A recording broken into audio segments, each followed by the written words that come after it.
And her writing goes down a lot more easily if you don't like philosophy, but you want to read a philosopher. So she wrote all kinds of things. She wrote about what it meant to her to be a woman, a phenomenology of what it is to be a woman. You don't have to agree with her. I don't agree completely, but she said a woman is the kind of person who can be a mother. And when a woman is not a biological mother, she still brings her motherhood into the other things that she does, into her work.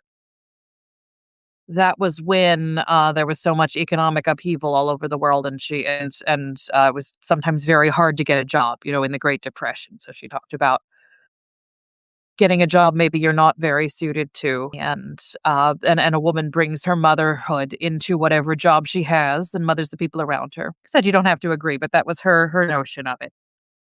And she herself expected to be a wife and mother, but she ended up converting to Catholicism by reading the works of Saint Teresa of Avila and becoming a Carmelite nun.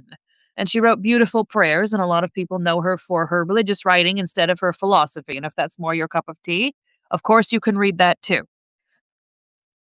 But she became a nun when she was a little bit later in her life. And then eventually, I won't go through the whole sequence of events here, but because she was a Jew, the Nazis came to her convent banging on the door. They took out her and her sister, who was not a nun, was just hiding in the convent with her. And they put them on a train. They arrested them, and she ended up in Auschwitz, but she did not go to Auschwitz first. There was another concentration camp she was in for a while.